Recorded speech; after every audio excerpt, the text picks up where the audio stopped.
If you've been struggling with PCOS and are looking for a solution backed by science, Berberine might be the answer you've been searching for. Today, we're diving deep into how Berberine helps with PCOS, the best way to take it, side effects, and lifestyle changes that can maximize its benefits. Let's get started. Also, real quick before we get started, it would mean the world to me if you hit the thumbs up button down below.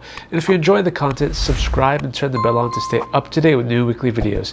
And if you know anybody who has PCOS, go ahead and send them this video now. Berberine is a bioactive compound found in several plants, including Berberis aristata, Coptis chinensis, and Hirsutism canadensis, or golden seal. We've talked about how berberine plays a tremendous role in trimming your waistline, and the scientific evidence behind that in these two videos here, which I highly encourage you to watch next, especially with Thorne's berberine phytosome. This video will solely focus on its use for PCOS or polycystic ovary syndrome. I think it's important to mention some background info about PCOS to start off. What is PCOS and what causes it? Now, polycystic ovary syndrome is caused by an imbalance of androgens. Some common symptoms include ovarian cysts, irregular menstrual periods, heavy bleeding during periods because the uterine lining builds up for a longer period of time, so the periods you do get can be heavier than normal, acne, weight gain, and hair growth on the face and body. And this happens when women produce higher than normal amounts of male hormones. And it's this imbalance which causes their body to skip menstrual periods and make it harder for them to get pregnant. And it's important to tackle the root cause because women who have PCOS have an infertility rate 15 times greater and an early pregnancy loss rate 3 times greater than women who don't have PCOS. But what else causes it? Another issue that comes with it, and arguably the biggest one, is insulin resistance. And we did talk about the skin signs of insulin resistance to watch out for in this video here, which I highly encourage you to watch next. Now that we got some background info on PCOS, where does berberine step into the picture? How would taking berberine help PCOS? There are about 5 pathways berberine has on PCOS, and without getting too scientific and hitting you with a ton of medical jargon, I'll be brief with each because I want to share with you the best way to take Thorne's berberine supplement, which in my opinion is an amazing option as it's the berberine phytosome, which is far more effective than just taking berberine HCl, which I'll come to in just a moment. The first way in which the berberine phytosome works is by activating AMPK. AMPK is your metabolic master switch. This is the enzyme that plays a key role in increasing insulin sensitivity, reducing blood sugar levels, and boosting fat metabolism, which is crucial for women with PCOS who struggle with insulin resistance. Secondly, berberine has an anti-androgenic effect, which means it helps by reducing androgen production. This is why some experience less facial hair growth and acne on it. Number 3, it reduces inflammation, and I want to be careful here in explaining this part because what I mean is chronic low-grade inflammation, which can be a hallmark of PCOS. Because berberine has anti-inflammatory effects by reducing markers like C-reactive protein and TNF-alpha, it can benefit those who have this type of inflammation in PCOS. But let's move on to number 4. It improves your gut health. Oftentimes PCOS is linked to gut dysbiosis, which means you have an imbalanced gut microbiome, right? Which will worsen insulin resistance and inflammation. Remember, both are the reasons for PCOS. Berberine does something interesting by promoting beneficial gut bacteria like Akkermansia muciniphila, which is associated with better metabolism and hormonal balance.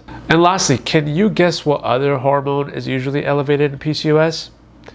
It's LH, or luteinizing hormone.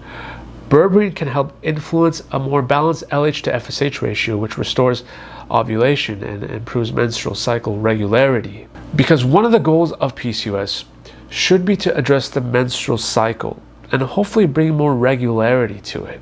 One of the most clinically researched berberine supplements on the market is this berberine phytosome. Why is Thorne's berberine better, you might ask? Now, this isn't sponsored, just to be clear. I've always trusted Thorne. I've always loved their transparency and clean ingredients. And what I mean by clean, take a look here, guys.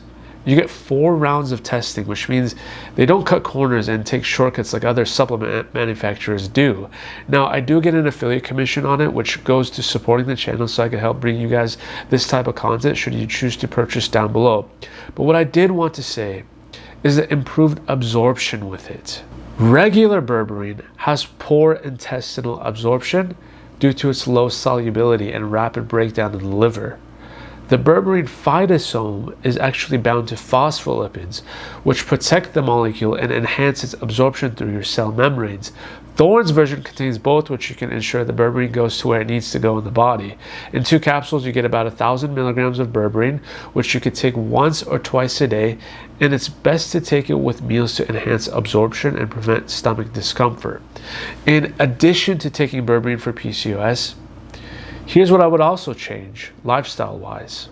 Because you have to remember, you can't just rely on a supplement to do all the heavy lifting for you. There are going to be some lifestyle changes that need to be implemented as well. To start, I won't give a tremendous list, but just 3 things I would focus on. Aim for lower glycemic foods, foods like whole foods, fiber, and lean proteins. This is a list of those foods.